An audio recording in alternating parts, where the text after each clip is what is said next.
सहन में बैठकर नबी के दादा आवाज देते, बेटी आमिना। नबी की माँ हाजिर होती है, नबी के दादा पूछते हैं, बेटी आमिना कोई बेटी खुशबू मंगाई हो? मक्के वाले सवाल कर रहे हैं, मक्के वाले क्वेश्चन कर रहे हैं, मक्के वाले पूछ रहे हैं। आमिना खातून रोने लगती है और रोते रोते फरमाती, बाबा जान आपको मालूम है ना, आपके इजाजत के बगैर आपके घर से बाहर कदम नहीं आज तक मैं रखी हूँ, और कई महीना पहले आपका बेटा हजरत अब्दुल्ला का इंतकाल भी हो गया है। मुझे कौन खुशबू ला कर देगा? मैं कहां से खुशबू लाऊंगी? तो नबी के दादा फरमाते, बेटी आमिना मक्के वालों का सवाल हो रहा है, मक्के वाले क्वेश्चन कर रहे हैं, मक्के वाले पूछ रहे हैं, ए बेटी आमिना, ए बेटी आमिना मैं क्या जवाब दूं? अरे रोते रोते नबी की मां आमिना खातून अपने दोनों हाथों को उठाती है, अपने पेट पे रखती है और फरमाती, बाबा जान मैं कुछ नहीं जानती हूँ, मगर जब से ये बच्चा हमारे पेट में आया है मैं भी खुशबूदार हो गई हूँ, आपका घर भी खुशबूदार हो गया है, और 12 रबीउल अव्वल को पूरा मक्का खुशबूदार हो जाएगा।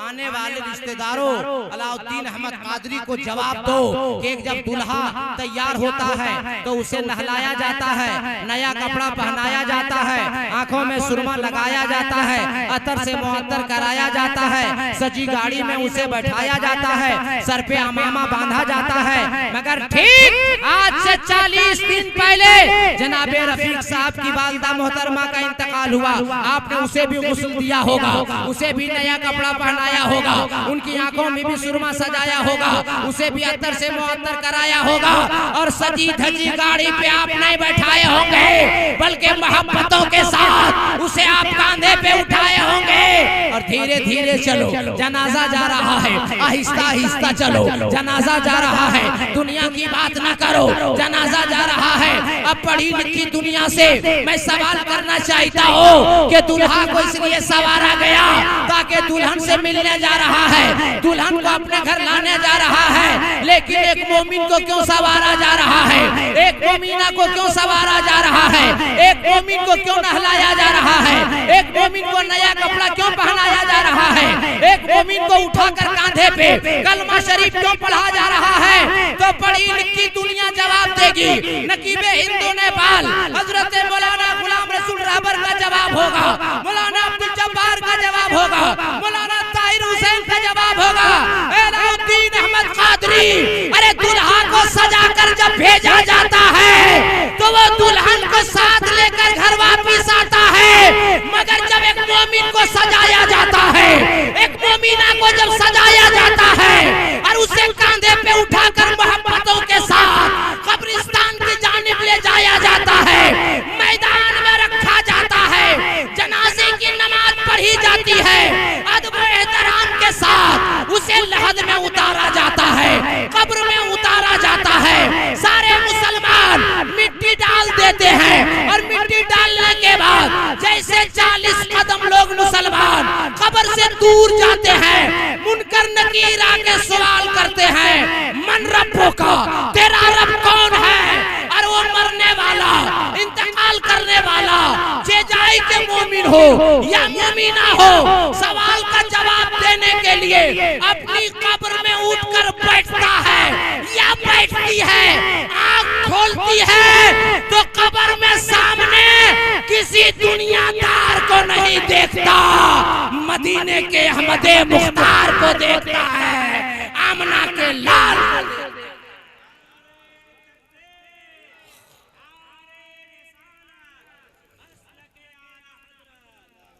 अगर आप लोग इजाजत दे तो एक शेर हम भी पढ़ दें। अरे बोलो ना भाई, आप तो ना मुबारक हुसैन मुबारक कोटा और ना शरफुद्दीन शरफ कोटा, हम जल्दी नहीं पढ़ते, हम पढ़ते हैं बड़ा बड़ा शायर जो फेल हो जाता है, मगर दोनों तो रफू चक्कर हो गए। अब आप और हम एक शेर पढ़ दें, तड़प के बोल दीजिए सुभान अल्लाह। कब्र में कैसे मैं कह दूं कि अंधेरा होगा, और तड़प के कब्र में कैसे मैं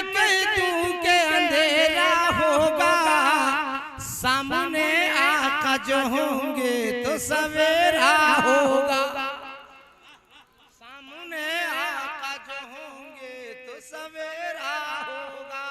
कौन मुसलमान साहिब ईमान के दिल में ये ख्वाहिश नहीं होगी कि काश मेरी आंखें होती सामने गुंबदे खजरा होता, मेरी आंखें होती सामने खाने काबा होता।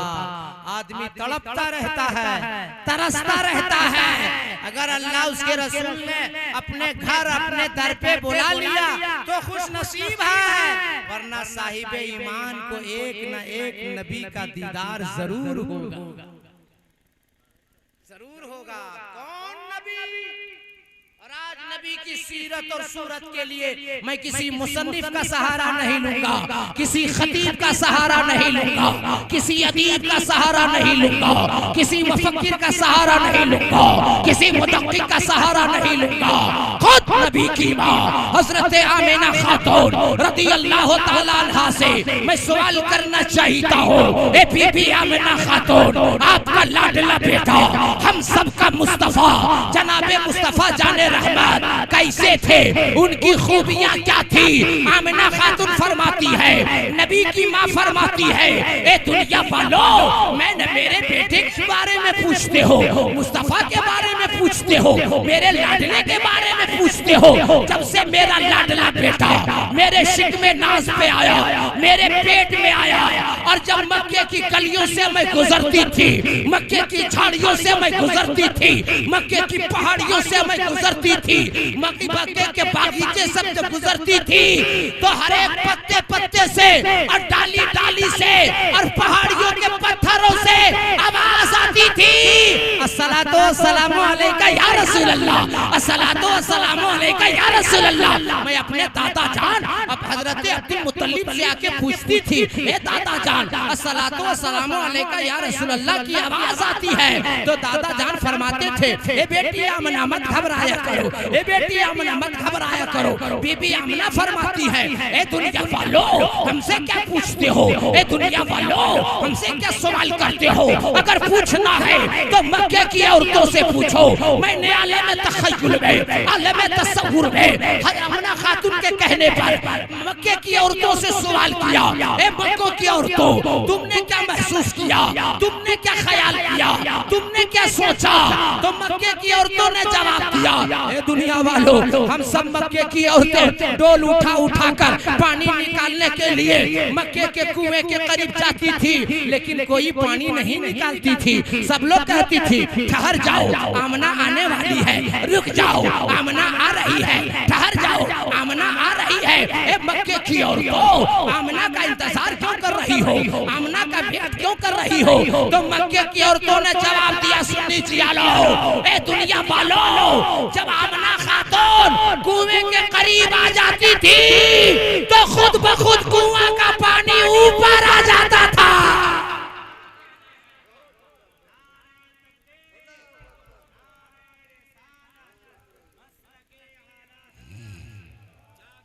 देखिए, सुनिए, मैं पहले कहा कि चाहूं तो आपको उजाल दूं, लेकिन नबी की सीरत सुनिए, ये असल तकरीर इसी को कहते हैं, समझे कि नहीं?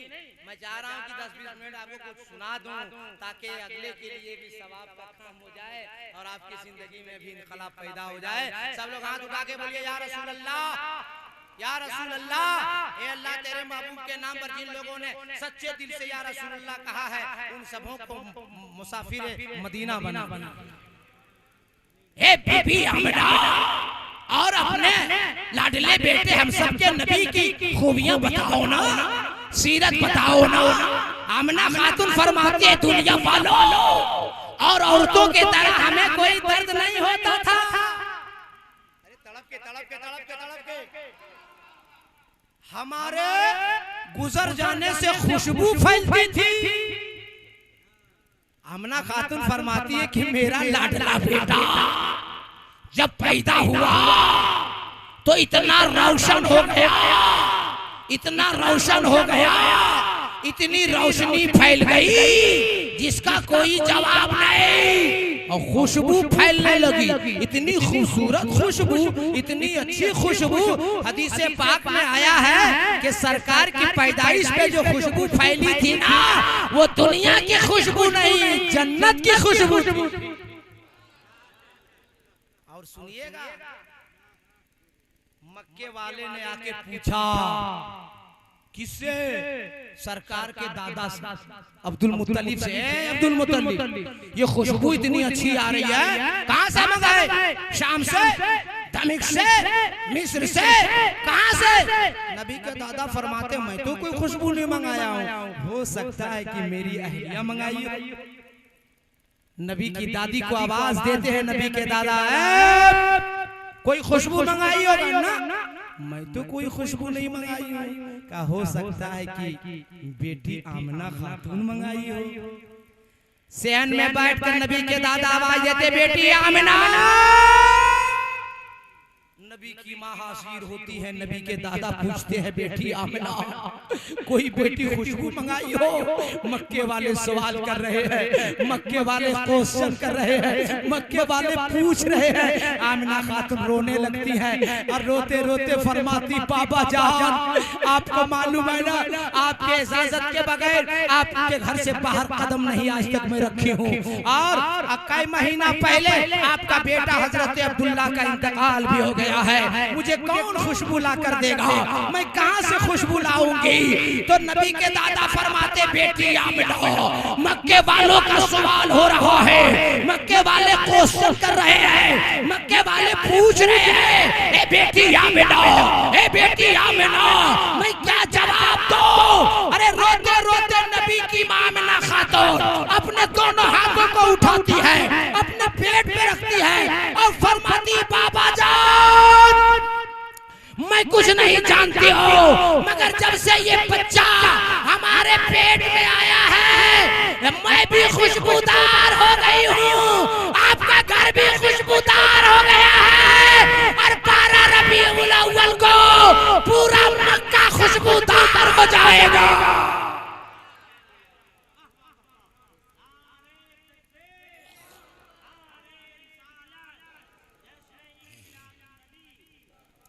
आमना खातून फरमाती हैं कि मैं भी खुशबूदार, आपका घर भी खुशबूदार, और 12 रबीउल अव्वल को सारी दुनिया और पूरा मक्का खुशबूदार।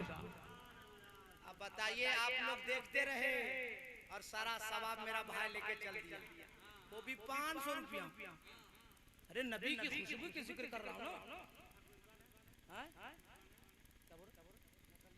और नकली रहे असली रहे, भाई तो मेरा असली है, इसकी कीमत नहीं है, उसकी कीमत है। नबी की खुशबू की बात है ना भाई, कसम खुदा के नबी से सच्ची मोहब्बत करने वाला यहाँ भी खुशहाल होगा, कब्र में भी खुशहाल होगा, मैदान महशर में भी खुशहाल होगा। और आज इन्हीं में नेताजी ने हम लोग के सामने यही कहा था कि गुनाहगार है, सयाकार है, बदकार है, सब कुछ है, मगर रसूल के हम वफादार। अगर मुस्तफा के हैं तो गुनाह करना मेरा काम था, बख्शिश करवाना मुस्तफा का काम। अरे बोलो यार, तड़प के तड़प के तड़प के।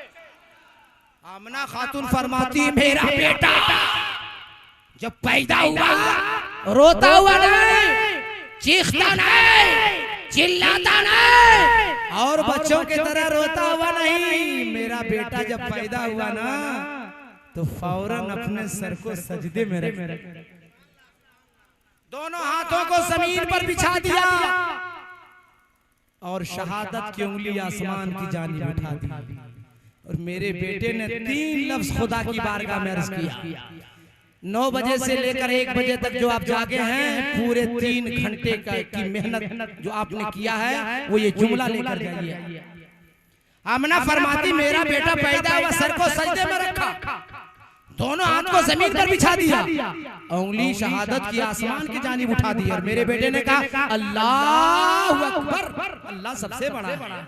फिर मेरे बेटे ने कहा, अल्हम्दुलिल्लाह कसीरा, बहुत बहुत ज्यादा तारीफ अल्लाह के लिए। और तीसरी बार मेरे बेटे ने कहा, अल्लाहुम्मा रब्बे हबली उम्मती। नबी पैदा हो रहे हैं, हम गुनाहगारों को याद कर रहे हैं। अरे वो मुस्तफा की जात कैसी जात है, पैदा हो तो उम्मती को याद कर। आज माँ बेटे को जन्म देती है, दूध पिलाती है, ठंड के मौसम में बेटा हो या बेटी, बच्चा जब पेशाब कर देता है तो पेशाब भीगे हुए बिस्तर पे कभी माँ बच्चे को नहीं सुलाती है। भीगे हुए बिस्तर पे, अगर बिस्तर नहीं घर पे ना तो भीगे हुए बिस्तर पे माँ सो जाती है, मगर अपने बच्चों को कभी नहीं सुलाती।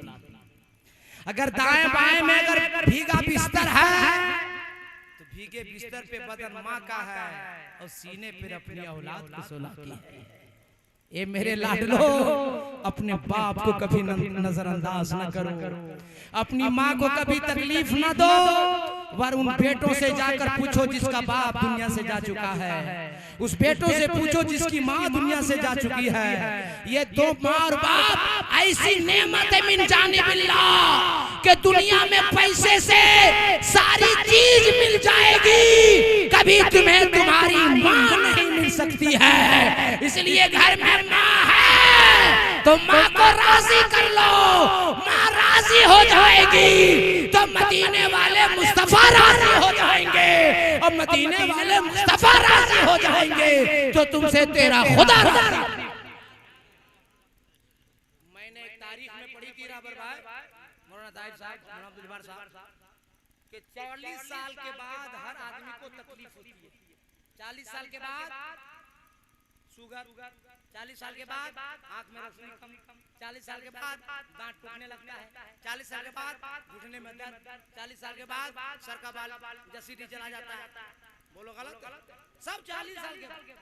अगर किसी के अंदर प्रॉब्लम हो, गैस वगैरह हो, बाल उठ जाए अलग, मगर आई एम चैनल पे आमतौर पर यही देखा जाता है कि 40 साल के बाद, जवाब सुनिए जवाब, कसम खुदा की उस राइटर ने लिखा था, उस मुसन्निफ लिखा था कि माँ का दूध का असर बच्चे पे 40 सालों तक रहता है। माँ का दूध का असर कितने सालों तक? अरे बोलो ना यार, कितने सालों तक? 40 सालों तक। और माँ के नाम से आज 40वें का प्रोग्राम नबी के नाम से। 40 का बहुत बड़ा, अरे तकाबुल बहुत जबरदस्त है भाई। 40वां का नहीं, मक्का वाला कह रहा था कि इस्लाम नहीं फैलने देंगे, इस्लाम नहीं आगे बढ़ने देंगे, मुस्तफा की तबलीग को रोक देंगे। और ज्यादा आगे लीडर बन के कौन था? अरे फारूक आजम थे। 39 लोग ईमान ला चुका था और 40वां लीडरगिरी फारूक आजम कर रहे थे। अब ईमान कौन नहीं लाएगा? जो ईमान लाएगा हम काट डालेंगे, जो ईमान लाएगा हम मार डालेंगे। नबी ने दुआ फरमाई, अल्लाह ने कबूल फरमा लिया और अल्लाह ने फरमाया उमर ज्यादा मत घबरा, 40वां तुम्हीं से पूरा होगा। 40वें नंबर पर फारूक आजम ने ईमान लाया है ना मोहताज साहब। तो 40वें का कॉम्बिनेशन बहुत, इसलिए हम सुन्नी मुसलमान 40वां मनाते हैं ताकि जाने वाला चाहे वो मर्द हो या जाने वाली चाहे वो औरत हो, उसके नाम से हम लोग साले सवाब करते हैं, अल्लाह की बारगाह में दुआ करते हैं, ए अल्लाह सगीरा कबीरा छोटा बड़ा गुनाह माफ फरमा दे और जन्नतुल फिरदौस में करवट करवट जन्नत नसीब अता फरमा। और सुन लीजिए काम की बात, माँ बाप जिंदा है तो माँ बाप को कभी नाराज करने का नहीं, बात समझ गए कि नहीं? और जब तक शादी नहीं होती लड़का लोग ठीक रहता है, शादी होने के बाद सब गड़बड़ा जाता है। हाँ, जहाँ चूड़ी की खनखनाहट आई कि लड़का का रोल बदल गया, ये नहीं होना चाहिए। हाँ, देखिए हम ये नहीं कहते बीवी को मारो पीटो, नहीं, बीवी भी प्यार करो, बीवी से भी मोहब्बत करो, लेकिन बीवी गलियाना मत तुम लोग। बीवी लोग, बीवी अगर मर जाएगी दूसरी शादी हम लोग करेंगे कि नहीं? लगता है सब शरीफ लोग बैठा, कोई नहीं करेगा। ये लोग तो 40वां नहीं होने देंगे, सब करेगा भाई, हंसते का कौन रोकेगा? बोलिए, अगर बीवी इंतकाल कर जाए देखा नहीं कीजिएगा आप लोग। अरे हम लोग तो ठीक है, उम्र 80 साल का बूढ़ा लोग नहीं मान रहा है तो आप क्या मान लिया? सब शादी करेगा, बोलिए करेगा नहीं करेगा? इत्तेफाक से अगर वो भी बीवी चली जाए तीसरी शादी, बोलिए हो गया? सही बात है कि लेकिन दिल पे हाथ रख के हमको जवाब दो, अगर माँ चली गई तब बाप चला गया तब। दुनिया की दौलत से सब कुछ खरीद लोगे, कभी अपनी माँ को नहीं खरीद सकते, अपने बाप को नहीं खरीद सकते। और माँ और बाप का हम लोग अगर साल में 2 बार साड़ी दे देते हैं, सूट सिला देते हैं, और महीना में 1 बार अगर मुर्गी खिला दिए तो 3 बार मिसाल देता है। वो अतवार को लाए थे, कितना दिन हुआ सुनोगे? 7 दफा हजरत इब्राहिम बिन अदम अपने कांधे पे पैदल हज कराया, माँ को रख के खिलाफे काबा पकड़ के गए। अल्लाह, माँ का हक अदा हो गया। हातिफे गैबी से आवाज है, इब्राहिम जिंदगी भर माँ का तलवा चाटते रहोगे मगर माँ का हक अदा नहीं हो। इसलिए खुदा के वास्ते माँ अगर घर में है, कुछ नहीं करो मेरे यार, मोहब्बत से माँ से बात तो करो। बाजार निकलो तो पूछ लो कि अम्मी आज क्या खाइएगा, अब्बू आज क्या खाइएगा। कसम खुदा की माँ और बाप दिल से दुआ दे देंगे ना तो चीरो महुआ क्या पूरा किरीटी जिला देखता रहेगा। और जिस बेटे के लिए माँ दुआ कर देगी ना उसका बेटा तरक्की करता रहेगा। इसलिए माँ की गुस्ताखी कभी न करो, बाप को नाराज कभी न करो। गोपालगंज सिवान के बगल में तकरीर किया था और तकरीर में मैं ये कहा था कि माँ के कदम के नीचे जन्नत है और जन्नत का दरवाजा बाप है। माँ राजी होगी जन्नत के हकदार, बाप राजी होगा तो जन्नत का दरवाजा खोल दिया जाएगा। तकरीर खत्म की, हम दूसरे जलसे के लिए रवाना हुए तो बीच रास्ते में एक नौजवान लड़का एक बूढ़ा को मार रहा। हाँ, मैंने ड्राइवर को कहा है गाड़ी रोक, गाड़ी रोकवाया, मैं नीचे उतरा, नौजवान का हाथ पकड़ा, भाई क्या मार रहा बाप को? चुपचाप रहिए, जाके मौलाना चंद्रवेदी पूछिए, जाइए। हम लगे हम ही हैं, वहाँ जुब्बा पगड़ी तुम देखा इसलिए मोटा तगड़ा लगते हैं। बताओ क्या क्यों मार रहा है? बोला आप नहीं बोले कि बाप जन्नत का दरवाजा है। मैं क्या बोला? ये तो मदीने वाले मुस्तफा बोले, ये सरकार का। तो कहा कि हजरत आपने कहा जन्नत का दरवाजा बाप है तो दरवाजा थोड़ा टेढ़ा हो गया, सेंटर कर। इतना बदमाश बेटा, देखिए कितना बदमाश, बताइए। इसलिए खुदा के वास्ते बाप पर हाथ ना उठाओ, माँ पे हाथ ना उठाओ, माँ बाप के सामने बुलंद आवाज से बात ना करो। और ऐसे ही मैं हवाई फायरिंग बात नहीं करता। मदीने शरीफ है, मस्जिद नबवी है, बाबू रहमा की जानिब से एक आने वाली औरत आई, मेरे सरकार खड़े हो। सारे साहबी ने कहा या रसूलल्लाह फिदा का भी उम्मी या हबीबल्लाह, मेरे माँ बाप आपके चरणों पे कुर्बान, आप क्यों खड़े हो गए? नबी फरमाते कि तुम नहीं जानते आने वाली जो औरत है वो औरत सिर्फ नहीं है, तेरे नबी को बचपने में दूध पिलाई है। इसका नाम बीबी हलीमा है। बचपने में मुझे दूध पिलाई है इसलिए माँ है। ताजीम करना मेरे ऊपर फर्ज और लाजिम और जरूरी है। नबी ने अपनी काली कमली बिछा दिया, इरशाद फरमाया माँ आप यहाँ तशरीफ रखें। जिस माँ ने नबी को सिर्फ दूध पिलाया, दूध, उस माँ के लिए नबी ने अपनी काली कमली बिछा दी। हमारी आपकी माँ ने तो 9 महीना पेट में पाला है और पैदा हुए तो दूध पिलाया, अपना खून पिलाया। इसलिए मेरे दोस्त अगर माँ को नाराज करके, बाप को नाराज करके, भाई को नाराज करके, रिश्तेदार को नाराज करके, पड़ोसी को नाराज करके अगर आप चाहेंगे कि हम खुश रहें तो आपका ये ख्याल खाम है। अगर आप रोजी में बरकत चाहते हैं तो आपसे आपका बाप भी खुश रहे, आपकी माँ भी खुश रहे, आपका भाई भी खुश रहे, आपका पड़ोसी भी खुश रहे, तब आपसे नबी भी खुश हो जाएंगे, अल्लाह भी। अच्छा अब्बू है कि नहीं? अब्बू है तो अब्बू है। देखो जन्नत चली गई, दरवाजा बचा हुआ, ख्याल करो।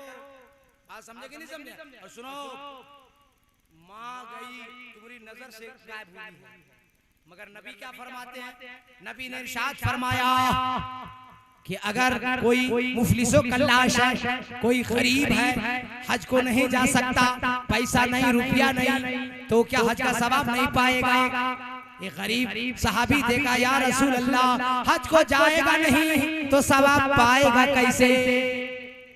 तड़प कर बोल दीजिए। मेरे नबी फरमाते मत घबरा, माँ घर में सोई रहेगी, माँ के चरपाई के करीब जाना और माँ को मोहब्बत से, माँ के चेहरे को मोहब्बत से देखना और माँ को सलाम करना। अल्लाह ताला एक हज मकबूल का सवाब अता फरमाएगा। एक सहाबी ने कहा, या रसूल अल्लाह, जिसकी माँ इंतकाल कर गई तब नबी फरमाते घबराने की कोई जरूरत नहीं, एक गुलाब का फूल लेना, कब्रिस्तान जाना, अपनी माँ के कब्र पे फूल रख देना, पैताई की जानिब खड़े हो जाना, मोहब्बत से माँ की कब्र को सलाम करना, अल्लाह ताला हज मकबूल का सवाब अता फरमाएगा। जिनकी जिनकी माँ इंतकाल कर गई, जिनके जिनके बाप इंतकाल कर गए, वो आप लोगों से मेरी गुजारिश है, अपील है कि कब्रिस्तान जाया करो मेरे दोस्त। अगर रोजाना ना जाया करो तो कम से कम जुमा जुमा जरूर जाया करो। और जो भी याद है अलहम्दुल शरीफ, सूरह फलक, सूरह नास, सूरह इखलास, जो आपको सूरा याद है सूरा पढ़िए और हाथ उठा के इस तरह दुआ कीजिएगा, अल्लाह मैं गुनहगार हूँ, मैं नापाक हूँ, मगर तेरी जात पाक है, तेरा कुरान पाक है। अल्लाह अपने जात पाक के सदके में और अपने कुरान पाक के सदके में मेरी दुआ कबूल कर ले और मेरे माँ के गुनाह को माफ फरमा दे। बुजुर्गों ने लिखा है कि आलिम से ज्यादा, पीर से ज्यादा, इमाम से ज्यादा, शायर से ज्यादा अल्लाह किसी की दुआ कबूल करता है तो माँ बाप के हक में उसके बेटे की दुआ को। इसलिए बेटो अपनी माँ के लिए दुआ किया करो, अपने बाप के लिए दुआ किया करो, और माँ बाप अगर घर में हैं तो उनकी ताज़ीम करो, खिदमत करो। और जैसे अभी इनके मरहुमा मगफूरा के बेटों ने इंतजाम किया, जब तक माँ जिंदा थी जरूरत पड़ी, भूख लगी खाना दिया, तबीयत खराब हुई दवाई दिया, ठंड का मौसम आया रजाई दिया, कंबल दिया। लेकिन अब माँ दुनिया से जा चुकी है, रजाई की जरूरत नहीं, दवा की जरूरत नहीं, खाने की जरूरत नहीं। इसीलिए मौलाना गुलाम रसूल ने, मौलाना ताहिर ने, मौलाना अब्दुल जब्बार ने, मौलवी मोइनुद्दीन ने ये मशवरा दिया, हमारी जमात के उलमा ने मशवरा दिया। माँ जिंदा थी, भूख लगी खाना दिया, तबीयत खराब हुई दवाई दिया, ठंड का मौसम आया रजाई दिया। अब तेरी माँ जा चुकी है, मत घबराओ, कुरान पढ़ाओ, कलमा पढ़ाओ, मिलाद कराओ, जलसा कराओ, अल्लाह रसूल का जिक्र कराओ और सारे सवाब को इकट्ठा करो अपने माँ के नाम से इसाले सवाब। जब तक यहाँ